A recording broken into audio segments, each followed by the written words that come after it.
Si entendemos cómo la naturaleza intenta dar forma a la ciudad de Nueva York, quizá podamos acomodar la ciudad en la naturaleza para poder vivir en ella durante los próximos 400 años y tal vez los 400 siguientes. Desde el cielo se ve claramente que la ciudad de Nueva York fue peligrosamente construida al borde del agua. Es una ciudad rodeada de agua por todas partes. Hace un siglo, su puerto tenía más volumen de carga y pasajeros que todos los demás puertos importantes del país juntos. Con 930 kilómetros de litoral, esa gran cantidad de agua es ahora su mayor amenaza. El verdadero desafío para nosotros en el siglo XXI es: ¿podremos ser tan prudentes como inteligentes? Nosotros somos muy inteligentes, pero por alguna razón, a la hora de tomar decisiones difíciles, decisiones prudentes basadas en el conocimiento, nos vemos incapaces de hacerlo. ¿Cuántos avisos más necesita darnos la naturaleza para que hagamos lo que debemos? Grandes ciudades del mundo se enfrentan a amenazas que nunca antes habían afrontado. Nueva York, Tokio, Londres, Miami. Las amenazas provienen del mar, de arriba y de abajo. Estos son los problemas y sus soluciones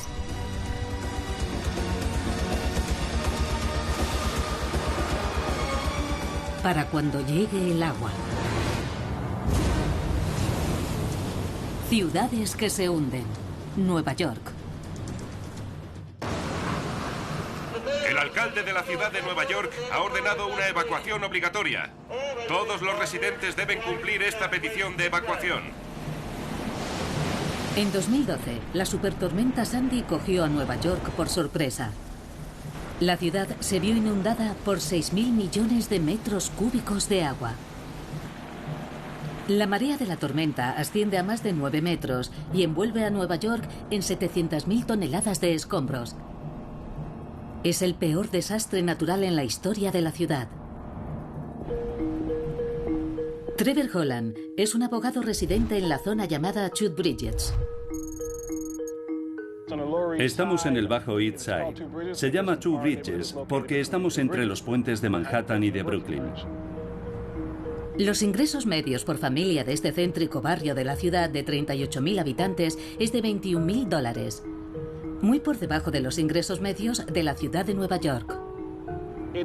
Es un barrio asequible, con gente de clase trabajadora.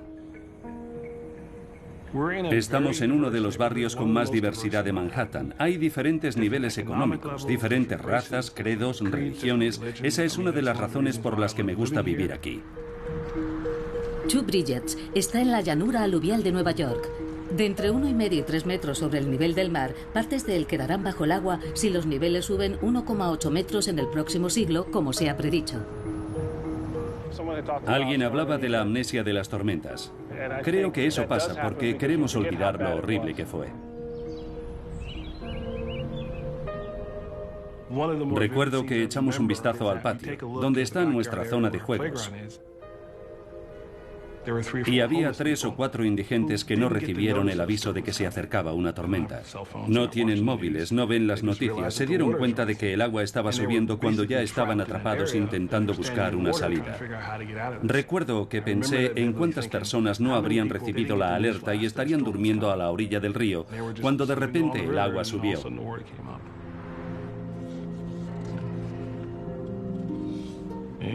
Estos son porteros.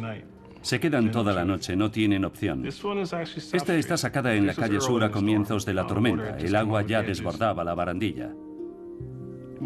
Cuando piensas en Manhattan, piensas en todos los edificios de apartamentos, sobre todo en nuestro barrio en particular. Este fue el momento en el que ya no pudimos entrar en la calle. Se ve un lado del edificio y el lado derecho de la acera, pero ya había llegado hasta el muro de más de 1 metro que hay fuera de nuestro edificio. Calle abajo había muchísima agua. Las mareas de la tempestad golpearon Two Bridges en 2012 y volverán a hacerlo. Sabemos que va a producirse otro gran huracán. Podría venir el año que viene y se culpará a los políticos por no haber hecho nada. Tenemos que reconocer los cambios en el clima. Sabemos que va a haber subidas del nivel del mar y que las tormentas son cada vez más intensas. Como sociedad, deberíamos hallar la manera de que la gente viva segura. Somos muy creativos en la ciencia, pero por alguna razón no hemos puesto toda nuestra creatividad en solucionar este problema.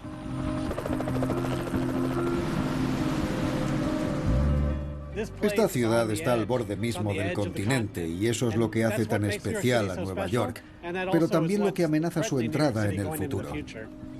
Nueva York se enfrenta a dos desafíos. El primero es el hecho inevitable de que la ciudad está situada en una zona de huracanes y las tormentas continuarán llegando pase lo que pase. Mis hijos tienen 10 y 15 años. Saben que tendrán que convivir con esto el resto de su vida. Esto es algo que está incrustado en nosotros y tenemos que convivir con ello. El segundo es el creciente nivel del mar. La gente de Nueva York entiende que el nivel del mar está subiendo y que eso es un problema. ¿Cuánto está subiendo y cómo nos adaptaremos? Son preguntas que aún están abiertas. Los desafíos están claros, pero ¿cuáles son las soluciones? ¿Cómo puede Nueva York adaptarse y sobrevivir?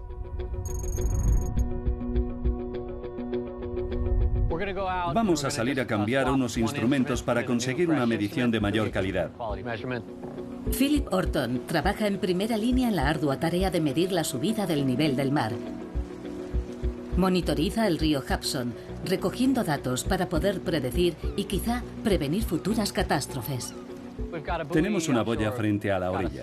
Lleva un son, un instrumento con muchos sensores que miden el pH, el oxígeno, la salinidad, la temperatura del agua, el nivel. Hay instrumentos por todo el río Hudson. Envían los datos a Internet y los introducimos en nuestra base de datos. Los compilamos para hacer el pronóstico meteorológico y con toda la información puedes configurar las condiciones iniciales y lanzar el siguiente pronóstico.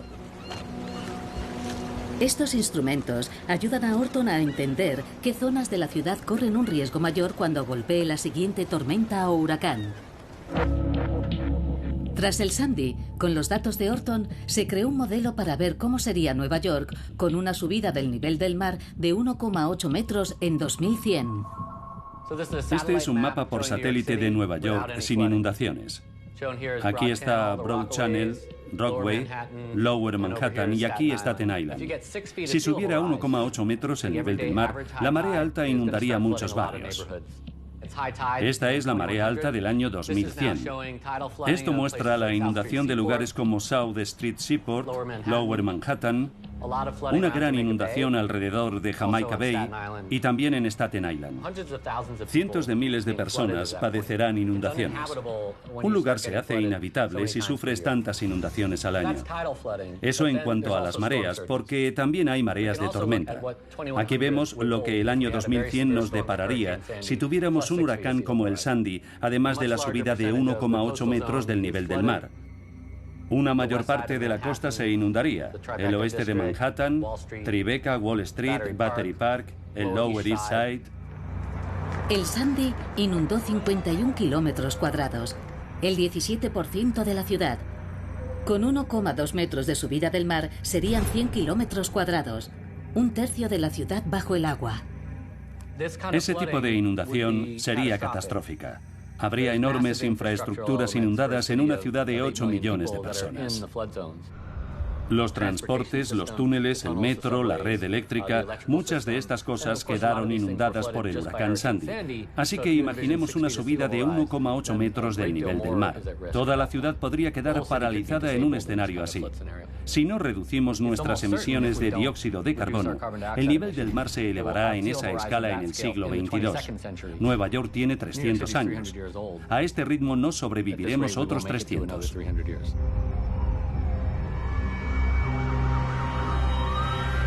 Cuando diseñamos y construimos Nueva York, no pensamos en inundaciones ni en tormentas. El metro de Nueva York, con un siglo de antigüedad, es un ejemplo perturbador de los desafíos a los que se enfrenta la ciudad. Traslada a 6 millones de personas al día. Es el mayor del país, con 1.350 kilómetros de vías, suficientes para llegar a Chicago. Pero ahora que Nueva York se adapta a los peligros del cambio climático, tiene una necesidad crítica de mantenimiento. Esta es la estación South Ferry. El agua entró por aquí, cayó escaleras abajo e inundó toda la estación. Había más de 1 metro de agua en la entreplanta. Todo el mundo se sorprendió de que se inundara toda la estación. Nadie previó que entraría tanta agua e inundaría toda la estación. Era urgente volver a tener activo el servicio, así que había que sacar el agua con urgencia, sacarla toda. Eran 30 millones de litros de agua los que hubo que sacar. Tardamos semanas en hacerlo. Cuando sacaron toda el agua, evaluaron los daños de la estación para volverla a poner en funcionamiento. Joe Lota es presidente del Departamento de Tránsito Metropolitano. Afirma que 14 de los túneles sumergidos del metro están en peligro debido a las mareas y el nivel creciente del mar. La red del metro se construyó hace unos 115 años. Cuando lo inauguraron, no creo que imaginaran siquiera las mareas crecientes que estamos experimentando en el siglo XXI. Casi todos los túneles están dañados, no solo los raíles, sino los muros. La estación South Ferry, en Lower Manhattan, que era bastante nueva, la habíamos renovado totalmente, quedó completamente destruida. El agua subió escaleras arriba, son 2 pisos bajo tierra y se inundó por completo. Tenemos que reconstruirlo todo. El doctor Klaus Jacob es un experto en evaluar riesgos. En 2011 publicó un estudio que advertía que una supertormenta combinada con una subida del nivel del mar inundaría y destruiría los túneles más vulnerables del metro de la ciudad. Hicimos los estudios cooperando con el equipo de ingenieros del Departamento de Tránsito Metropolitano, que dirige el tráfico de la red de metro, contemplando no solo el presente, sino los años 2030, 2050, 2080, hasta fin de siglo. Nuestro enfoque fue el cambio climático y cómo se adaptaría la ciudad de Nueva York al ascenso del nivel del mar con tormentas superpuestas. Los resultados mostraron que el talón de Aquiles de la ciudad de Nueva York sería la red del metro. Habíamos calculado que solo tardaría unos 40 minutos en inundarse toda la zona afectada.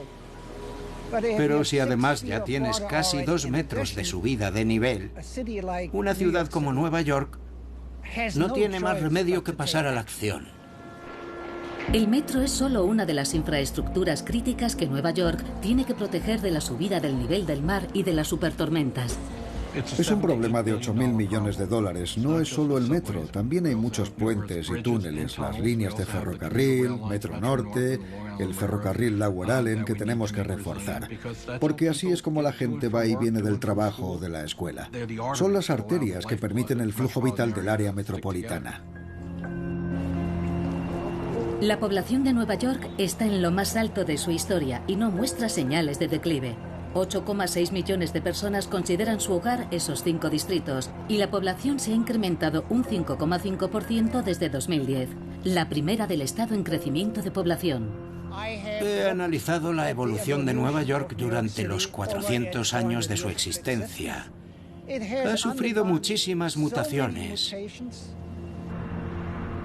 Al principio no se parecía en absoluto a lo que es hoy. ¿Por qué iba a parecerse dentro de 100 años al aspecto que tiene ahora? Las pistas de los futuros desafíos a los que se enfrenta Nueva York pueden encontrarse en su pasado, en el desarrollo urbano que empezó hace más de 300 años. Recuerdo recibir una llamada de Bill no mucho después del huracán Sandy, preguntándome si tenía mapas que mostraran claramente el impacto que había tenido el vertido de basuras en la gravedad de la tormenta. Me llamo Bill Johnson. En 2012 era director del programa de mapeo del Estado, de la División de Seguridad Nacional y Servicios de Emergencia. Esperaban que los mapas les ayudaran a entender los problemas relacionados con la tormenta. Y así fue como empezamos a pensar cómo podríamos ayudar. Mi reacción a este tipo de petición fue de entusiasmo, ya que teníamos los medios para contribuir a que la ciudad se convirtiera en un lugar más resistente. Empezamos a pensar en superposiciones de imágenes aéreas con mapas históricos. Teníamos ya muchos mapas en formato digital y los desplegamos sobre el mismo lugar geográfico para que se alinearan cuando los comparáramos. Eso era lo que necesitábamos. Teníamos una imagen precisa de todo lo que había cambiado entre 1609 y 2012, con una foto aérea. Y cuando sobrepusimos este mapa de 1860 al de 1767, comprobamos que había habido una expansión tremenda. Esta es la línea costera de 1767, la que trazo con el dedo. Todo esto es nuevo. Sobrepusimos esto en un mapa moderno de Manhattan y se puede ver qué parte del Lower Manhattan está construido sobre tierra artificial, ganada por el hombre. Una zona anteriormente no desarrollada es el escenario de un proyecto que proporcionó empleo a muchos trabajadores. Se construyó un gran encofrado en la bahía para ganarle tierra al mar. Casi 10 kilómetros cuadrados del Manhattan de hoy se construyeron sobre el terreno añadido a lo largo de la costa de la ciudad. Tomamos los datos de la marea producida por el Sandy y los sobrepusimos para ver si se alineaba la tierra artificial con las inundaciones causadas por el Sandy. Y lo que vemos es que coincide perfectamente con la zona hecha por el hombre. Lo que esto revela es que las inundaciones que causó el Sandy son en gran medida culpa del hombre. La inundación ocurrió en gran parte como resultado de 400 años de actividad humana que crearon una nueva llanura aluvial. Y esa llanura aluvial está llena de estructuras urbanas. Túneles de metro, centrales eléctricas, y ahí es donde vemos los daños que causó el Sandy. La tierra ganada al mar que Johnson identifica contiene una parte importante de la economía de Estados Unidos. Bancos, finanzas, tecnología, comunicaciones, seguros. Las empresas del Fortune 500 tienen más oficinas aquí que en ningún otro lugar del planeta. Somos la capital financiera del mundo, somos el centro de las artes y los medios de comunicación. Muchas empresas de este país y del mundo tienen aquí su sede central. Tenemos que hacerlo bien por lo que significamos para la economía del país y del mundo. Mejor que bien. A pesar de las advertencias, el 63% de los neoyorquinos que tenían orden terminante de evacuación no salieron de la ciudad durante el huracán Sandy. Muchos no tenían opción. Eso es típico de muchos de los barrios más desfavorecidos de Nueva York, en un contraste muy marcado con otros barrios. La gente no tiene recursos para marcharse. Se refugian donde viven durante los desastres que hemos tenido en Nueva York. ¿A dónde van a ir? Pero la evacuación es una pobre solución para un problema que amenaza la vida. La subida del nivel del mar volverá partes de la ciudad permanentemente inhabitables, a no ser que la ingeniería pueda marcar alguna diferencia. Para eso, hace falta voluntad política. Me llamo Dan Zarilli, soy el director de políticas y programas climáticos en la oficina del alcalde. Ha habido mucho interés en concienciar a la gente de lo que significa vivir en la costa, que a veces significa que puedes mojarte. Pero continuamos invirtiendo y procurando recuperarnos cada vez más rápido. Estamos construyendo una ciudad más fuerte. La vulnerabilidad no va a afectarnos dentro de 100 años. Ya está aquí y ahora. Y necesitamos invertir para mitigar los riesgos. Estamos contemplando nuevas inversiones para defensa costera e implementando nuevas disposiciones del Código de Construcción de Edificios y mejora de infraestructuras. En la búsqueda de soluciones para salvar la ciudad, Dan Zarilli mira hacia el sector privado. Actualmente no somos un país que invierta en infraestructuras. Vishal Chakrabarty es uno de los arquitectos y urbanistas que está abordando el problema. La última vez fue con el presidente Eisenhower. El programa de construcción de autopistas de Ike es la mayor empresa en tiempos de paz nunca realizada. Costará decenas de millones de dólares. Esa fue la última vez que esta nación dio un salto cualitativo en cuanto a infraestructuras. Y no hemos vuelto a hacerlo. El fin del despilfarro hizo posible un presupuesto equilibrado. Por mucho que ame a Nueva York, nuestro mayor problema es que tenemos malas infraestructuras con más de 100 años. Necesitamos dar un paso atrás y mirar de manera holística todas las infraestructuras. ¿Tenemos estaciones de trenes que funcionen bien? ¿Tenemos un metro adecuado? En el país más rico del mundo y la ciudad más rica del país más rico del mundo, vamos a decir ¿Que no haremos nada al respecto? La pregunta es, ¿Nueva York necesita gastar enormes sumas en caros megaproyectos para protegerse de la subida del nivel del mar? La respuesta podría estar en Massachusetts. Registros históricos revelan pruebas de anteriores megatormentas en Nueva York. Los investigadores buscan patrones para saber si ahora son más frecuentes y peores. Este es el laboratorio de muestras del lecho marino. Es un archivo de todas las muestras tomadas en las últimas décadas. Jeff Donnelly es un veterano científico en la institución oceanográfica Booth Hall. Hay muestras de todo el mundo, decenas de miles. En este archivo, los científicos pueden revisar núcleos que fueron tomados mucho antes de que ellos nacieran. Estos núcleos de sedimentos fueron tomados en Nueva York y se remontan a 1721. Nueva York es especialmente vulnerable al paso de los huracanes por la forma de su litoral. Está la ensenada donde se une con Nueva Jersey. Cuando una tormenta se acerca por el litoral oriental, concentra el agua en esa ensenada y provoca mayores niveles de aluvión. Igual que los anillos de los árboles pueden contarnos su historia, las muestras de sedimentos nos revelan signos de fuertes huracanes en los últimos 300 años. Se pueden ver estas características capas de arena que se depositan en la turba salada. Nos hablan de acontecimientos que ocurrieron con una enorme energía, como las olas provocadas por huracanes que arrasan la playa, transportando la arena hasta la turba salada. Tenemos bien documentado el huracán de 1821, pero no tenemos una analogía muy buena en las mediciones modernas. El huracán Sandy nos dio la oportunidad de compararlo con estos acontecimientos anteriores. Sabemos por los registros documentales que la marejada ciclónica de 1821 fue más alta que la del Sandy, de 4 a 4,5 metros de altura. En el huracán de 1821, el nivel del mar era 60 centímetros más bajo. Cada siglo, la ciudad es golpeada. Ni siquiera haría falta una tormenta mayor. Si volviera la de 1821, ya tenemos esos 60 centímetros más de subida del nivel del mar.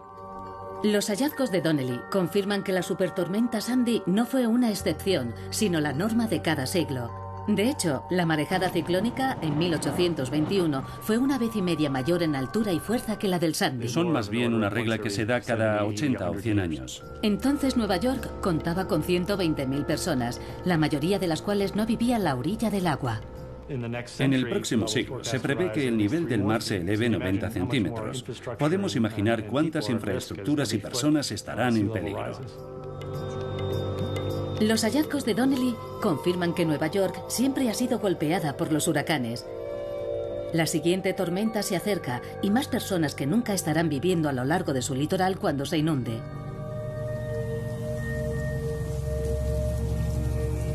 Este es el aspecto que tenía la costa de Nueva York en 1821, cuando golpeó la última megatormenta. Desnuda, salvaje, llana y vulnerable. Esto es una turba salada en Nueva Jersey, a 32 kilómetros de Manhattan. Es importante saber que el nivel del mar sube y baja. Pero para relacionarlo con el clima necesitas saber cuándo ocurre. Horton y su equipo también usan muestras de núcleos de sedimentos para investigar el clima prehistórico de Nueva York. Pero en lugar de centrarse en las capas de arena, estudian microorganismos para determinar cuál era el nivel del mar en el pasado prehistórico.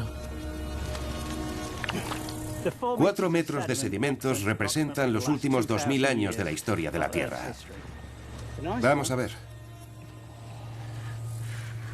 Tomamos estos núcleos y tratamos de determinar con precisión cómo ha variado el nivel del mar. ¿Se ha acelerado? ¿Se ha ralentizado? Y relacionamos esto con los cambios del clima.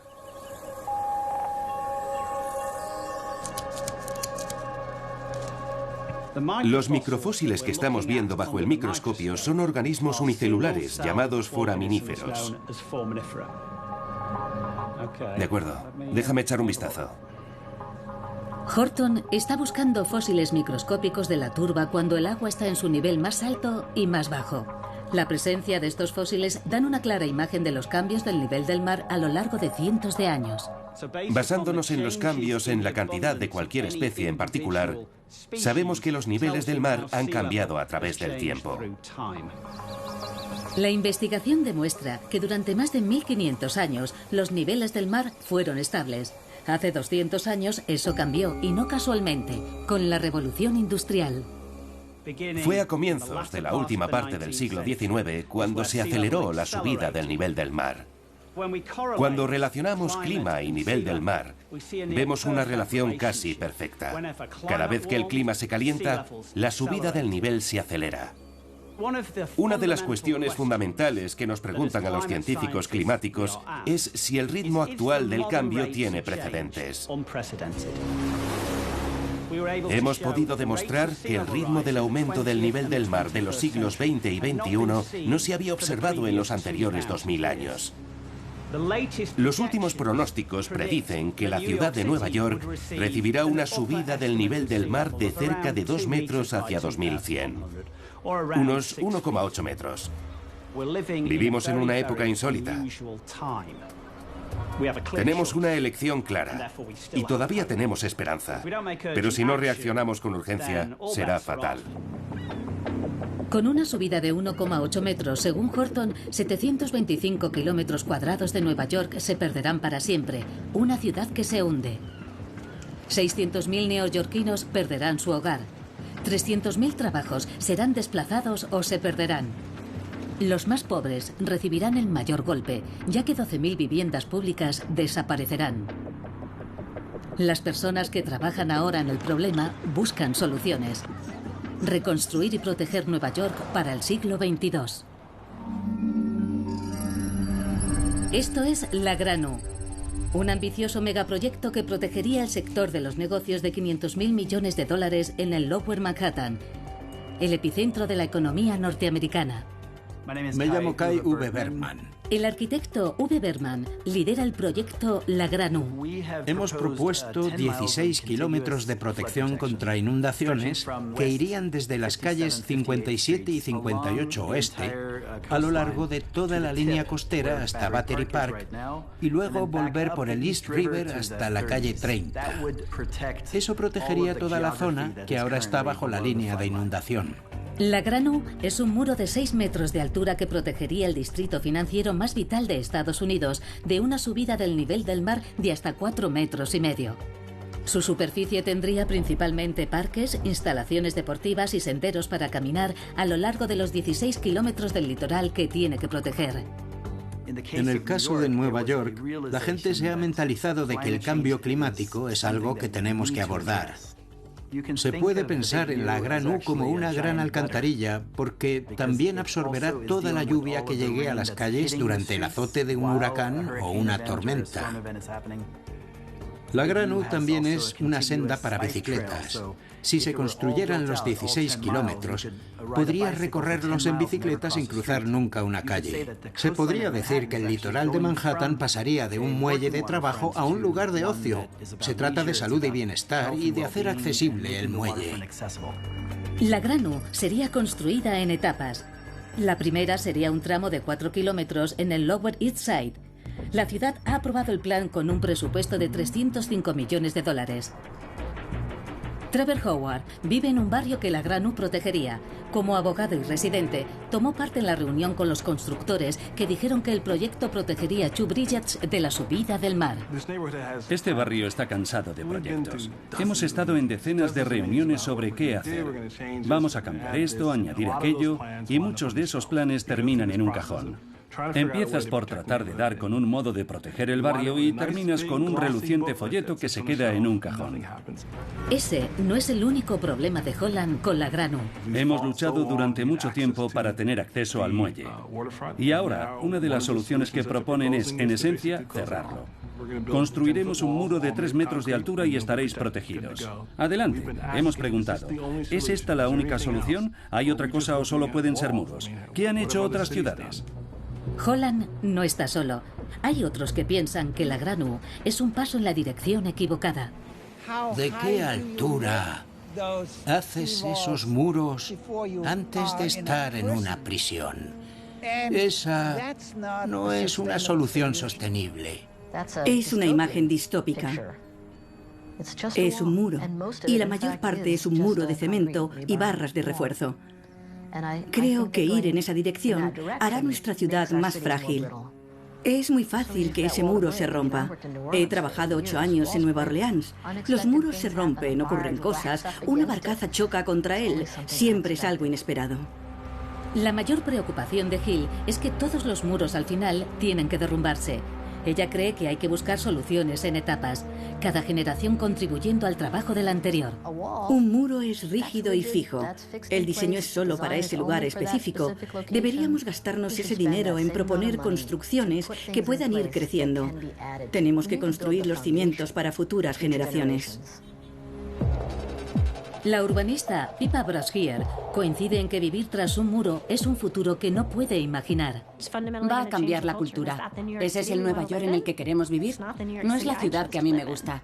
Uno de mis grandes temores por el futuro de Nueva York es que no vayamos más allá de la cuestión de la protección. Soy escéptico respecto a cualquier cosa que diga, vamos a mantener el agua allí, porque tiene que ir a alguna parte. Se ha pensado en un muro gigantesco y te dicen que van a poner hierba encima para que esté bonito, pero sigue siendo un gigantesco muro. La idea de que vamos a construir un muro gigante alrededor de Nueva York que evitará las inundaciones no es ni práctica ni en algunos aspectos ética. Es cualquier cosa menos un simple muro. Kai V. Berman anima a otros a dar una idea mejor. Va a ser un lugar al que una persona podrá ir, utilizar y pasar un 100% del tiempo allí. Y además, estar seguro de que le protegerá contra las subidas del mar. Afirma que una solución radical a corto plazo es mejor que ninguna. Creo que el mayor riesgo es no hacer nada. Muchas de estas comunidades han oído repetidamente que algo habría que hacer. Y creo que el mayor temor es que venga otra gran tormenta y los inunde a ellos y a sus casas otra vez y tengan que enfrentarse a las pérdidas. Broad Channel es una pequeña isla en Queens, en medio de Jamaica Bay. Es un lugar diminuto, no creo que nadie haya oído hablar de él. A no ser que vivas aquí, he hablado con muchas personas que viven en Manhattan y no tienen ni idea de qué es Broad Channel. Llevo aquí desde los 4 años. El barrio en el que crecí es el barrio en el que vivo hoy. Mi mujer también nació en Broad Channel. Toda su familia es de aquí.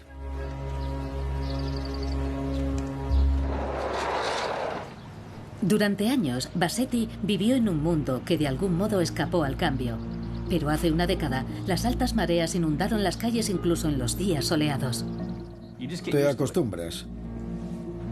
Entra la marea, tienes que llevar a tu hija al colegio y la llevas a caballito hasta la esquina para que llegue al colegio a tiempo. Esto fue una marea alta en luna llena. Esta foto es una de mis favoritas. Estaba llevando a mi hijo a casa desde el hospital. Acababa de nacer, tenía 3 días. Si vives en Broad Channel, te quitas los zapatos y lo llevas calle abajo. Así es como se vive en Broad Channel. La supertormenta Sandy convirtió aquellos inconvenientes en una catástrofe. No se podía parar. Nada puede impedir que el agua entre. Bassetti y su familia se marcharon evacuados a Brooklyn. Y volvieron 2 días más tarde. Por fin conseguí llegar a mi casa.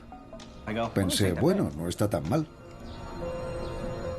No estaba tan mal hasta que empezamos a organizarnos. Tirar todo lo que estaba mojado, vaciar lo que había bajo los lavabos, bajo los armarios, tirar los sofás.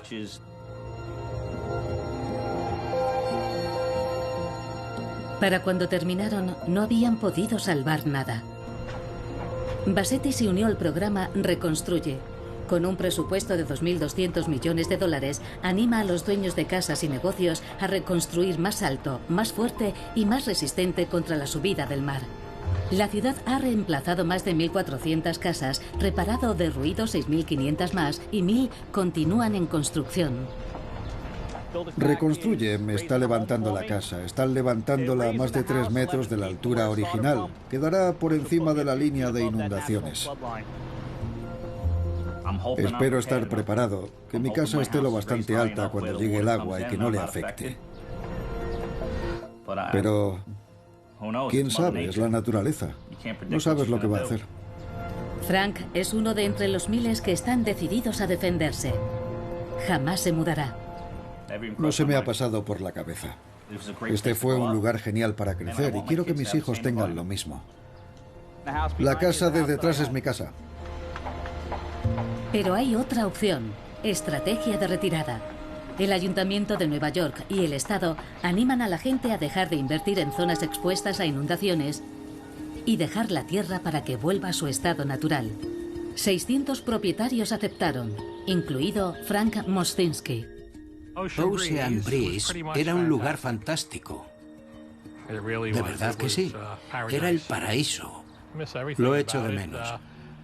Sobre todo a la gente que hemos perdido. 2 vecinos de Mostinsky murieron aquí durante la supertormenta Sandy. Este era el lugar ideal para poner algo así como "No os olvidaremos". Los dos tenían 80 años. Eran pilares de la comunidad, buenas personas. Teníamos una típica valla blanca con un porche aquí. Y mi casa estaba justo aquí, en la parte de atrás. Un paraíso 365 días al año hasta que llegó la tormenta. Mi casa tenía 1 metro de agua dentro. Aún estaba en la base, pero habría terminado sumergida. Fue una devastación. Entré y supe que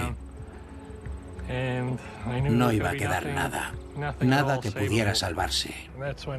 Y ahí fue cuando lo comprendí. 3 horas y lo perdimos todo. Una de las vecinas de la orilla este empezó a hablar de una oferta de compra. Un día recibí una llamada de un representante del gobernador. Enhorabuena, ha tenido suerte. Las viviendas de su zona tienen opción a ser compradas por el Estado. Los dueños de las casas recibieron el valor de mercado de sus casas a cambio de irse. Derribaron la casa y, como se puede ver desde donde estamos, ahora allí crece la hierba. La tierra está haciendo lo que tenía que hacer, volver a la naturaleza que la está reclamando. Los animales también están volviendo. Algunas personas decidieron quedarse. ¿Sabe? Es Estados Unidos, tienen elección. Si quieren exponer a sus familias en esta situación, es su elección. Un audaz proyecto de ingeniería está dando esperanza a las comunidades costeras de Staten Island. ¿Y si miramos esto de otra manera? Enfocamos el problema de una forma nueva y buscamos soluciones. Pippa Brashear es planificadora urbana y arquitecto paisajístico. Cree que la respuesta es dejar de intentar luchar contra el mar y aprender a convivir con él, e incluso utilizarlo para que haga bien y no dañe. El diseño del proyecto que hemos concluido se llama Rompeolas Vivos. El proyecto está localizado en el extremo sur de Staten Island. Fue muy machacado durante el Sandy. Rompeolas Vivos es un sistema de rompeolas frente a la orilla. Cada uno de ellos tiene de 91 a 137 metros de longitud y están espaciados a lo largo de la orilla para protegerla de las olas más destructoras. Los mayores rompeolas están posicionados para abatir a las grandes olas. Tienen que ser lo bastante altos como para que sobresalgan por encima de olas como las provocadas por el Sandy. Esas crestas están a unos 4 metros por encima del nivel del mar. En lugar de un muro continuo, proponen una serie de superficies elevadas que ralentizan las marejadas ciclónicas. Es un concepto antiguo, pero el elemento ecológico es nuevo.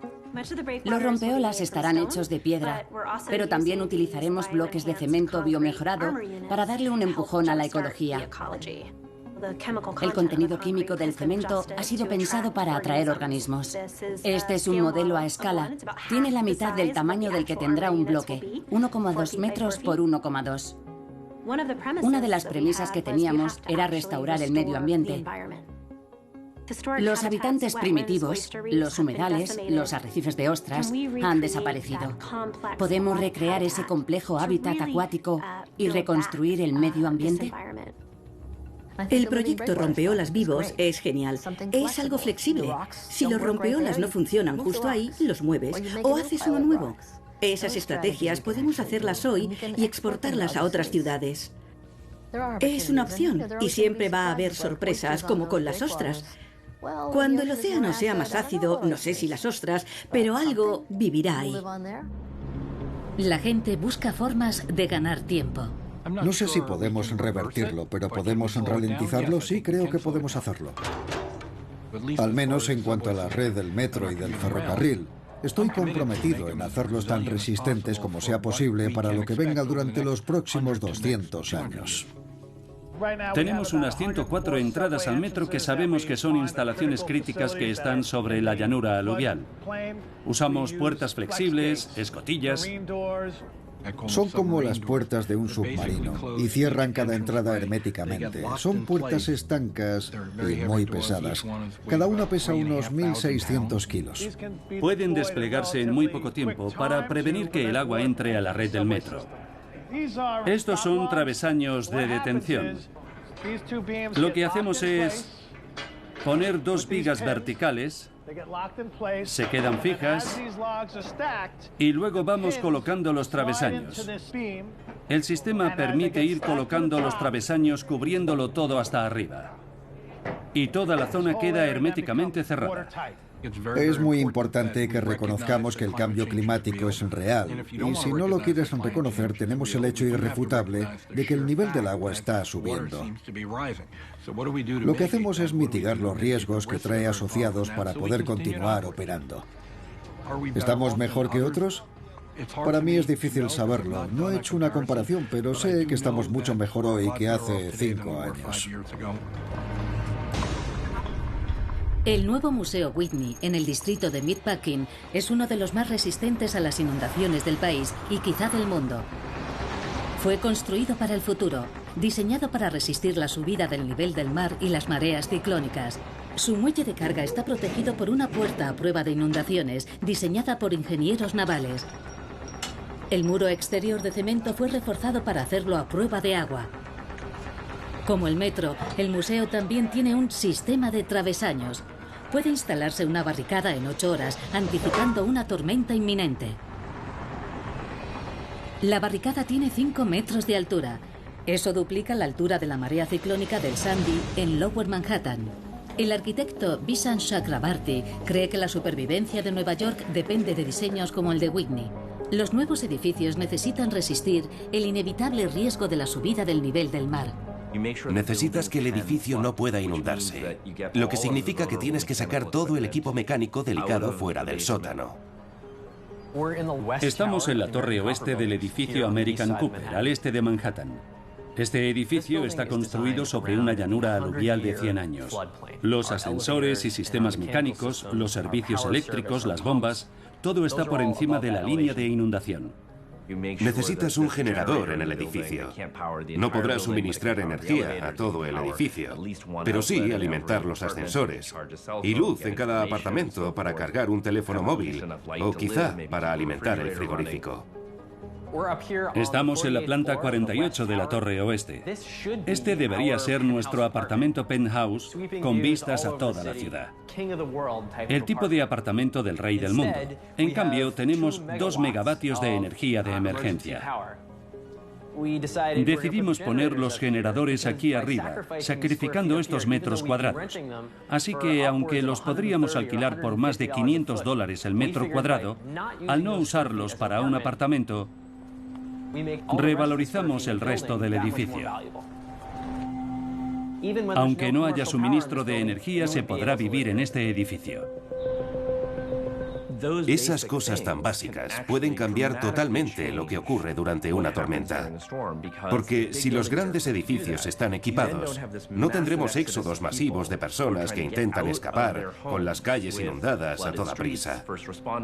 Todas esas cosas que ocurren durante una crisis no son soluciones de alta tecnología. En realidad, es todo lo contrario. El vestíbulo está construido sobre la marca estimada de cota máxima para inundaciones, pero aún así, el edificio está diseñado para inundarse. Y cuando el agua retroceda, el daño será mínimo. Las expectativas son que en algún momento algo ocurrirá y el edificio se inundará.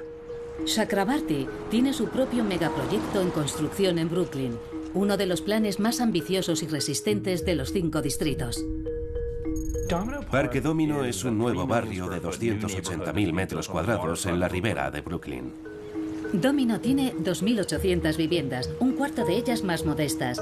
Su principal atractivo es un enorme parque de 2,5 hectáreas a 400 metros de la orilla del mar. Fuimos a hablar con la comunidad y les dijimos, miren, esto necesita ser más resistente. Una de las primeras cosas que hicimos durante el proceso de planificación fue alejar los edificios del agua y hacer un parque más grande. Eso les dará una mayor resistencia al clima a largo plazo, porque el parque tiene una gran cantidad de superficie porosa, hierba y plantas que absorberán el agua. Cuando haya una tormenta, ralentizará la energía de la tormenta y absorberá como una esponja mucha agua. También está diseñado con la pendiente natural de la tierra, para que cuando amaine, el agua se retire y vuelva al río rápidamente. Los edificios también tendrán oficinas y zonas de tiendas pensados para soportar una marea ciclónica. Domino es un modelo interesante para pensar en cómo construimos el mundo en el que viviremos en los próximos 100 años, con las inundaciones y la subida del nivel del mar. Constructores y ayuntamiento trabajan para fortalecer a Nueva York de la subida del mar, para prevenir incidentes como la explosión de un transformador en Lower Manhattan durante el Sandy, que dejó a 200.000 personas sin calefacción ni electricidad. Se han invertido $1.000 millones en la red eléctrica para asegurarnos de que no se corte la luz la próxima vez. Barajamos muchos nuevos proyectos. Esto nunca se ha hecho antes. Es la primera vez que se hace en una gran ciudad. Y estamos moviéndonos deprisa. Tengo esperanzas en el futuro. Los neoyorquinos han demostrado una gran habilidad para adaptarse a cualquier desafío en sus 400 años de historia. Seguiremos aquí. Nos vamos a adaptar. Muchos se defenderán, pero algunos se verán obligados a retirarse. Ese es el futuro inevitable para Nueva York. No creo que exista una respuesta única que dé solución a la pregunta de si debemos o no construir sobre la llanura aluvial. Miles de personas viven allí. Pero hay casos en los que sencillamente no tiene sentido construir, porque claramente son zonas muy vulnerables. En ese caso, la retirada tendría sentido. ¿Qué significa para el futuro? Significa diques de protección, barreras contra las mareas. El ayuntamiento podría alentar la construcción de edificios en terrenos más altos y desanimar a construir o comprar en zonas bajas muy inundables. Las estadísticas dicen que por cada $1 que invertimos en reducción de riesgos evitamos un coste futuro de $4. El Sandy nos costó $19.000 millones. Por los riesgos del cambio climático, ese mismo suceso en 2050 podría llegar a costarnos $90.000 millones. Tenemos que prepararnos para lo inesperado. Tendremos que crear una ciudad capaz de recuperarse de cualquier clase de acontecimiento. Una inundación, un tornado o un ataque terrorista. Las ciudades son vulnerables, pero también gozan de la extraordinaria cualidad de resistir y reconstruirse. Y para mí, todo se basa en lo básico. Movilidad, energía y agua. Arreglar esto no es física cuántica, es sencillamente una cuestión de voluntad. La ingeniería urbana será determinante en la manera en que Nueva York se enfrente a su siguiente gran desafío. Es una transformación que tiene que ocurrir si quiere sobrevivir y prosperar cuando llegue el agua. Tenemos un escenario en el que se espera que 1 millón más de personas se trasladen a la ciudad de Nueva York para el año 2030. Además, la orilla del río aún está considerada la propiedad más deseada. Esto es una idea del pasado que no se sostendrá en el futuro. Si queremos adaptarnos al cambio climático, tendremos que cambiar de comportamiento y que todos convivamos con el agua de manera diferente y estar dispuestos a cambiar y adaptarnos con el tiempo. Este es nuestro hogar. Queremos mantener nuestro hogar para nuestros hijos y para nuestros nietos. Es el momento de empezar a solucionar el problema. Creo que si lo hacemos, esta ciudad, que es una de las mejores del mundo, continuará siéndolo durante mucho tiempo.